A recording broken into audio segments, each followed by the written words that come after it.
600 طبقين دار MDF در روژه که در دکن جورن نوستنه اف دبا ماسترین کارگاه موبیلیاتا لتوایا هرما کردستان و عراقه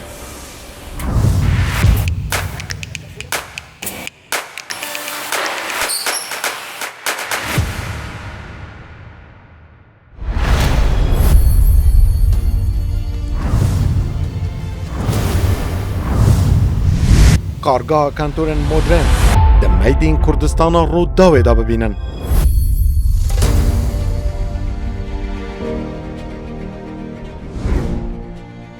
لروشالاتا باجار حولره لنافچه پیشسازیا کس نزان کارگاه موبیلیاتن کانتورن مدرن هاتیه دانان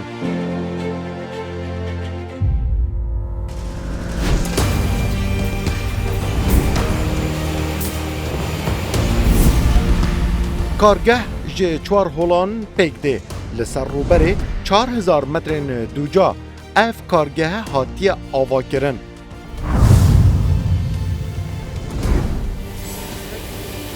ده سال 2017 انده دست به کار فروتنا کم کرنه و ده سال 2021 انده اف کارگاه لبین افچا پیشسازی هاتیه آوا کرن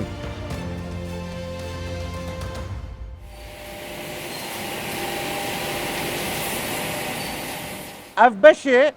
برینه دنابا یک جماسترین کارگاه درست کرنا موبیلیاتان سر آست حریم کردستان و عراقه اف بشه هنه هشته طبقین اوها دار MDF دبرن و پرچه پرچه دیکن و دشینن بشن دن ین کارگاه دمیدی کردستان ایجار دا بینرین مین روداوه امی نیشانی هوا بدین کاچوا کارگاه که لباجار حولیره گنجن مین کرد موبیلیات و جور نوستنه درست دیکد نوا اوی کارگاه دا و رکابریا ولاتن مزن که 5 سالت وی بواری دا سربور ها رکابریا وان دیکن اف جا گل مبن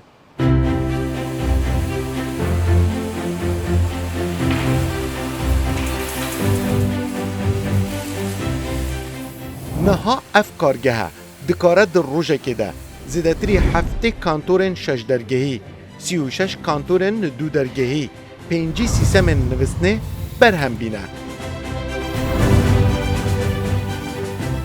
توای کارمندن کارگاه گنجن و زورینه وانجی باجار حولرنه هموجی هاتینه فیر کرن جبر حزوان بو کار دارتاشیه هنک جو وان گنجان کارگاه دارتاشین بچوک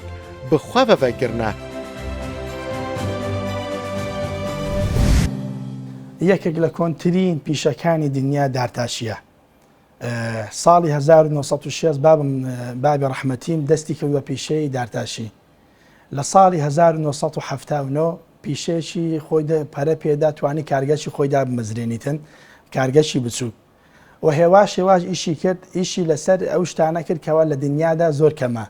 یەکێک لە باوترین ئیشەکانی بابی ڕەحمەتیم کە پێ ناسراوە داری دەڕاستەیە. لە هەموو عراق تەنها بابی ڕەحمەتیم دەتوانی داری دەڕاستە دروست بکە و هێواش ئەمە لەگەری گەورە بووین لەگەر ئەو پیشەی خۆمان کە ئێستا دارتاشیە ساڵی 2000 توانیمان ئەمە بینە پیشەی دارتاشی دەستی پێ بکەین و هێواش توانیمان لەگە بابی ڕەحمەتیمان هەم پیشەکە فێربین هەم پەرەی پێ بدەین و لە ساڵی 2017 توانیمان کارگەیەکدا بمەزرێن کارگەشی تۆزێک لە ڕووسە ڕووبەری 1000 متر و توانیمان فراوانی بکەین تەمەشامان کرد گەنجی لێ هاتوومان هەیە ئینسانی پێشکەوتومان هەیە لەو شارەی خۆمان توانیمان پەرەیان پێ بدەین و لە ساڵی 2021 توانیمان بەو شێوەی معمەلەی ئێستا کە دەیبینن دای بمەزرێنین ئینتاجی سەرەتای ڕۆژانەمان 15 کانتۆر بوو و توانیمان ئینتاجەکە زیادکەین بە ئامێری پێشکەوتو و ڕۆبۆرت پێشکەوتوترین و جیهازی سەردەمی ئێستامان هەیە لە ڕووی کاری دارتاشیەوە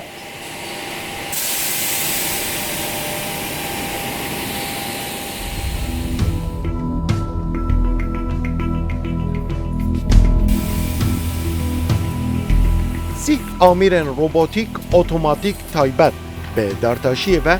ده ناوا اوی کارگه ده هنه او کارگرین کارگه جی به کارت دینن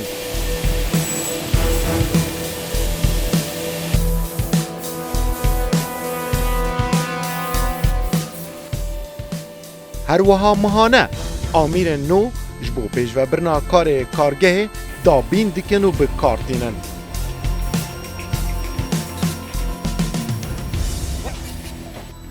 پێشکەوتوترین جیهازی سەردەمی ئێستای دارتاشیمانەیە لە معمەلەکەماندا دەتوانین ئیشی پێ بکەین هەموو ڕۆبۆتیە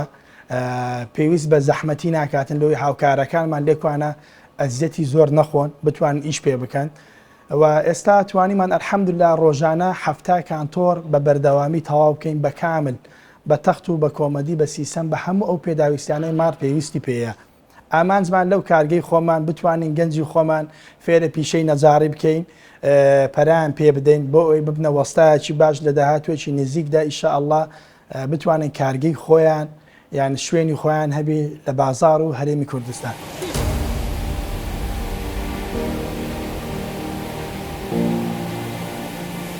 بەشê birînê dibe yekem beş di nava kargehê de. Tebaqeyên ji cûrê darê MDF bê qebareyên 2 metr û 10 santîm bê 2 metr û 8 santîm dibirin û perçe perçe dikin.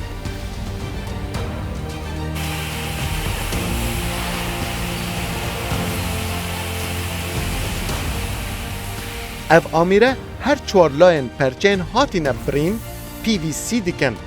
Ev amîre jî rojane dikare heya 5000 parçeyan PVC bike.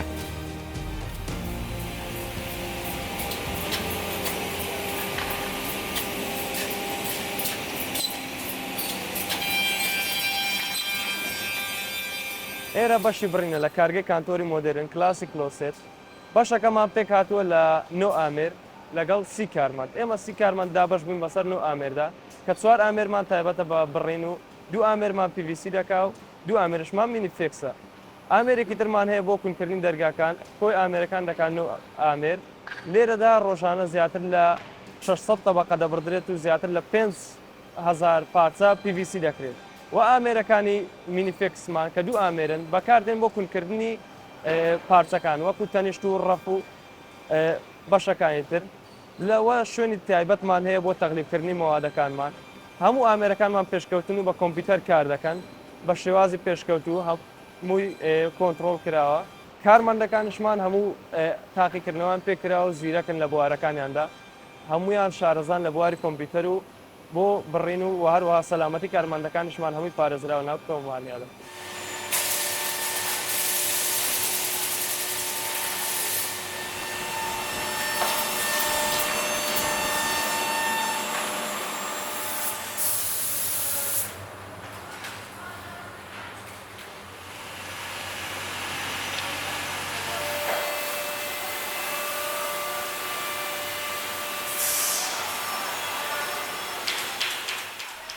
Heş beşên cuda di nava kargehê de hene. Her yekê ji wan jî amîrên taybet yên dartaşiyê bikartînin. Hemû jî dibin temamkerên hevdû.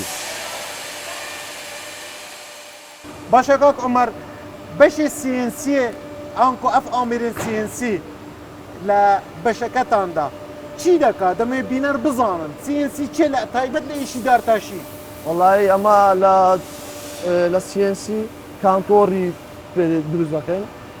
نەخشمان هەیە نەخش شتی پێ دروست دەکەین زیاتر ئەنی کانتۆر و مێسوارێت ئەو شتانی پێ دروست دەکەین. باشە ئێوە ڕۆژانە چەند دەرگای کانتۆر چا دەکەن بەڕێگای ئەم ئامێرە یان کو باتوانین بڵێن چەند طبقەی دار بەکاردێنن ڕۆژانە لە ڕۆژێک لە ڕۆژێک 100 طبقە بەکاردێنین 100 طبقە باشە هەر طبقەیەک چەند دەرگا لێ چا دەکەن هەر یەک طبقە 6 دەرگای لێ دروست دەبێت یعنی ئەو ئامێرە 6 دەرگا چا دەکەن 6 دەرگە چا دەکەن. باشە پرسیارێک کاک عومەر هەموویان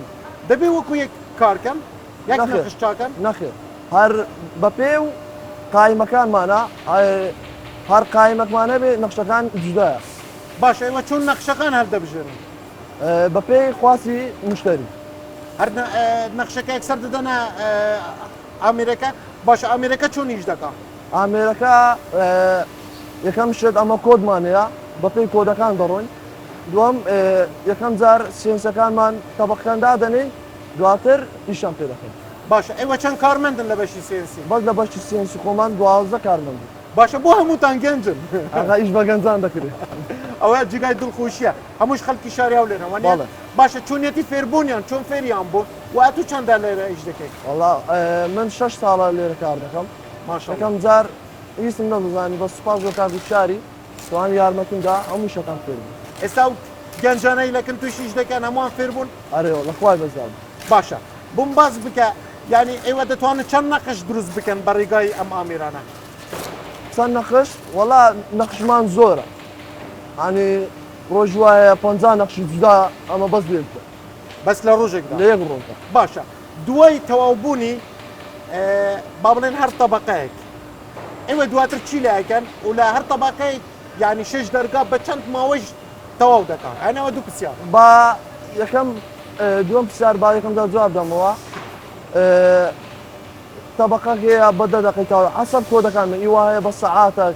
تەمام نیو سەعات دووەمیش لەکە دەرکانمان تەواو دەبیتن دەیبەنە جیازی ڕێزە شوێنی ڕێزەکە دەردەکەن و دوای ئەوە چی لێ دەکەن دەیبەن بۆ جیازی سمپارە لەوێندا سەرەکەی خاوێن دەکەینەوە جوان تەواو وەبی هیچ ناشرینەت پێوە دیار نەبێت لەوێش کاک عومەر ئیشەکەتان تەواو دەبێت دەشتە بەشێکی تر بەڵێ دەستا بەشی غەڕە دواتر کەپسەکە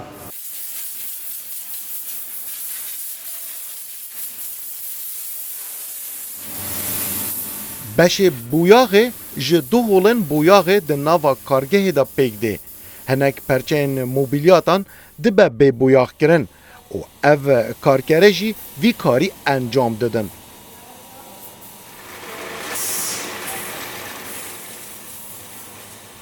Şeş karmend di beşê pakêtingê de kar dikin. Deh karkerên din jî rojane heya 40 kantoran girê didin û amade dikin. سەرەتای مە لە بەش سیستەم کار دەکەین بە نزیکەی حوت کەس دەبین هەمومان کوردین و خەڵکی شاری هەولێرین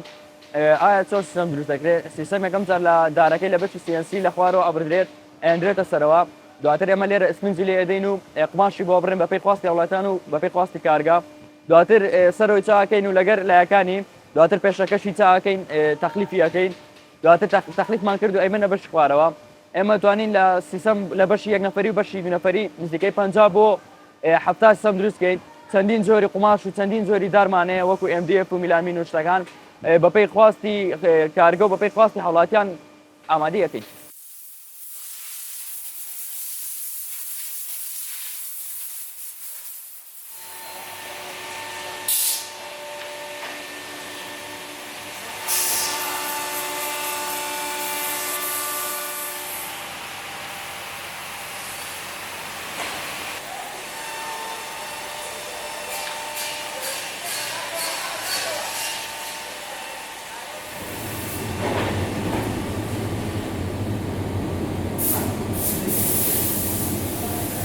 Xwediyên kargehê dixwazin kargehê mastir lê bikin. Her wa dixwazin heya 300 karker di nava kargeha wan da kar bikin.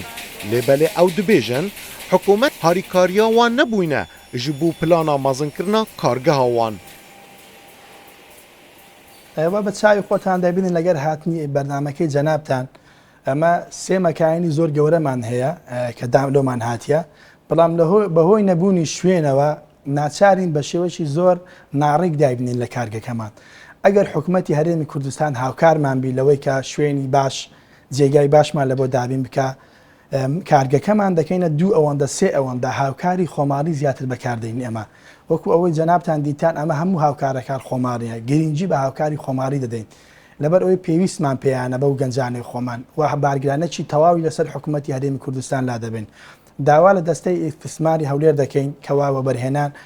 هاوکاریەکی تەواومان بکاتێن چەندین جار چوونە ئەمە دەرێن ئارد ڕاگیرایە شوێن ڕاگیرا ناتوانانی پێتان بدەین و داوایان لێ دەکەین لەو بەرنامەی جەنابتان کە هاوکارمان بن بۆی بتوانین ئەمە کارگەیشی زۆر سێ چار ئەوەندە فراوانتری بکەین لەبەر ئەوەی پێویستمان بە گەنجی ئێستای خۆمان هەیە بەوەی ئەوەندە لە دوو تەعیناتی کەرتی حکوومەت نەگەڕێن ئەمە بتوانین بارگرانەکی تاوە لەسەر حکوومەتی هەرێمی کوردستان لا ببین و لە هەموو دنیاشدا وڵات بە دوو شت پێش دەکەوی کەرتی کوشتتوکار کەرتی پیشەسازی ئەمە کەرتی پیشەسازی ئێستا حالیان وەکو خۆمان گەنج کە ئیش دەکەین لێکوانە توانیمانە باش بەرەو پێشی بین و دەستخۆشی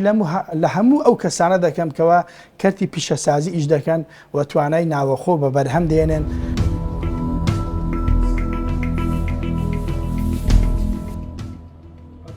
بەشێ فرۆتنê کنترۆla tevaya bazarên Herêma Kurdistanê kirine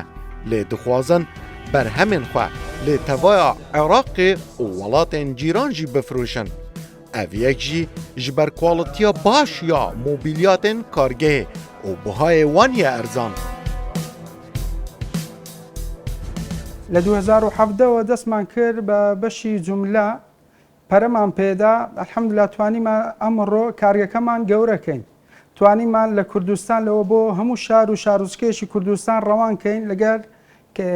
کارمەندەکانمان توانیمان بەرهەنمەکانمان زیاتر بکەین و توانیمان ئەلحەمدولیلا ئەمڕۆ بەرهەممان زیادکەین بتوانین لەگەر مۆبیلیاتەکان لەگەر پرۆژەکان لەگەڵ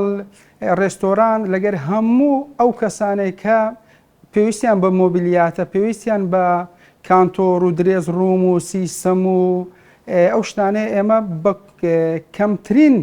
وەقت بە نرخێکی گونجاو و بە کوالیتێکی زۆر باشتر بە زەمان بە گرنتی ئەیان دەین.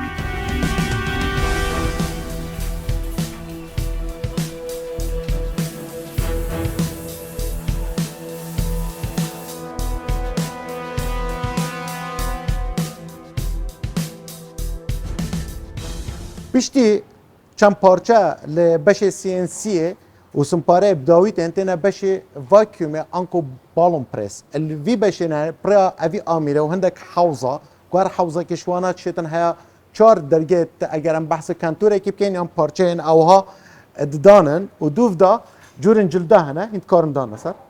Ev curên henên cilda heya 2000 reng û curên cuda yên vî cildî hene têxine ناوا حوزه دا انکو او پارچین داریتی دا کل وی بشی دکارن هیا 1100 پارچه ین جدا جی درگاه و پارچین دن بخنت ناوا وان حوزه دا و هموان جی دیک روز دا هموان وک ام بیجین واکیوم انکو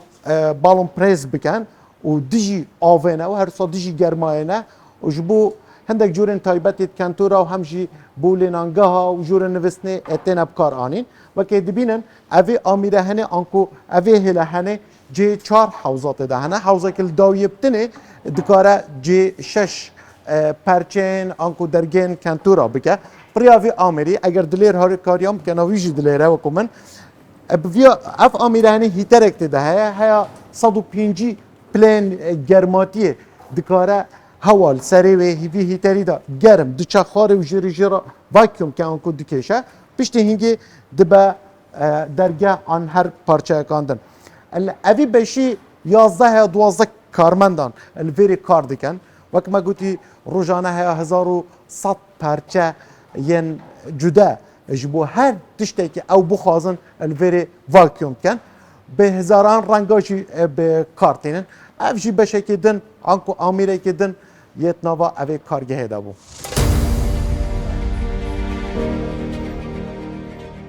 Beşê dîzaynê li kargehê zêdetirî 2000 nexşa û modelên kentûr û jûrên nivîstinê dîzayn kirîne. بیدایەتی ساڵانە دیزاینمان دەکرد وای لێ هاتیە مانگانە کردمان فکرمان لەوەی کردەوە کە خواست ئەوەندە زۆر بوو ڕۆژانە دیزاینمان دەکرد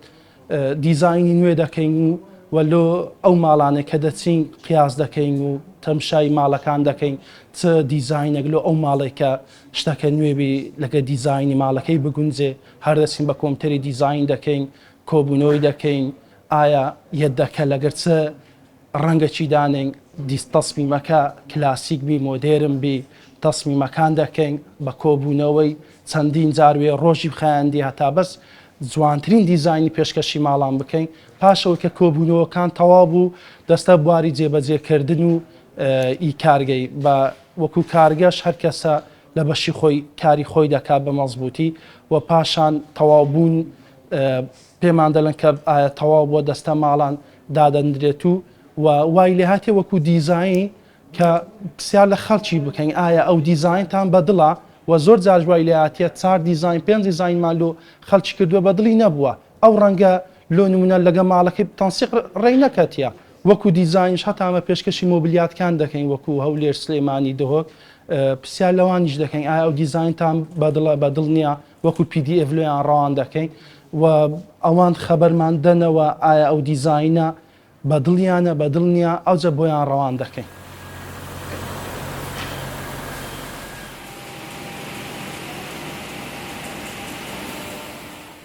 روزانه اف کارگاه به دریجایی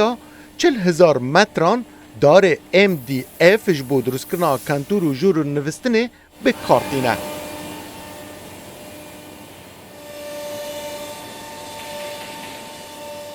پلانی ئێمە لەمە دووە لە بۆ ناوەڕاستی عێراقا دوای ئەمەش ئینشاءالله پلانی ئێمە لە بۆی دەرەوەی وڵاتە لەبەرەوەی کوالیتی ئێمە زۆر بەرزترە لەوانەیە کە لە دەرەوە دێتن ئەو مۆبیلیاتانە کە ڕەوانی ئێرە دەکەن ئێمە بەرزتر دروستی ئەەکەین بۆ ئەو کەسانەی کە خواستیان لەسرە و کوالیتی مەوادەکانیشمان هەمووی بە زەمان تورکی ئەتوانین زەمانی 5 ساڵ تا 10 ساڵ بیان دەینێ. لە دنیای مۆبیلیات وەکو کە ئیش تێدا بکەین وڵاتانی دەوروبەرمان پاکستان، کازاخستان، ئێران، باشووری کوردستان و تورکیا،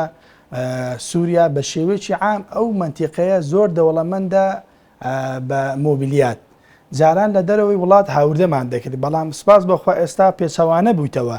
ئێستا توانیمانە لەو منتیقەیە بە شێوەیەکی عام بەخۆمان بەرهەم بینین بەخۆمان پێشکەوتوو بین وەکو وڵاتانە چونکە لەبەر ئەوەی گەنجی بەتوانا و تاقەی بەتوانامان هەیە لە ڕوو ئیشکردنەوە و وەکو پلانی معمەلیش ئەمە پلانمان هەیە ئەگەر بتوانین ینی هاوکارمان بن بتوانین معمەلەکە 3 ئەوەندە 4 ئەوەندە لێ بکەین لەوەی بتوانین گەنجی زیاتر ئیش پێ بکەین لای خۆمان ئێستا حالیان سەروی 80 هاوکارە لەکنەمە ئیش دەکە بەڵام پلانمان هەیە بیکەینە 300-400 هاوکار لای ئێمە فێربن چونکە هیچمان کەمتر نییە لە وڵاتەکانی کە وەکو ئێران تورکیا وڵاتانی ئەوروپی لەبەرەوەی گەنجی زۆر بەتوانە گەنجی زۆر پێشکەوت و گەنجی زۆر گوێڕایەڵ لە ڕوو ئیشکردنەوە ئیش دەکەن و الحەمدلله گەنجەکانمان بە شێوەیەکی زۆر باش لەم کارگەی ئێمە فێر دەبن دەتوانین ئەمە وەکو فێرگەیەشی پیشەی نەجاری ئەمە لای خۆمان ئیشیان پێ بکەین. بازارên Kurdistanê perê mobilyatên Tirkî û Îranî li ev kargehekariye hevrikiya navên mezin yê her du welatan bikin di vî buwarî de. ev jî made in Kurdistan bû ev jî bi destên gencên me yên Kurd hatibû drûstkirin.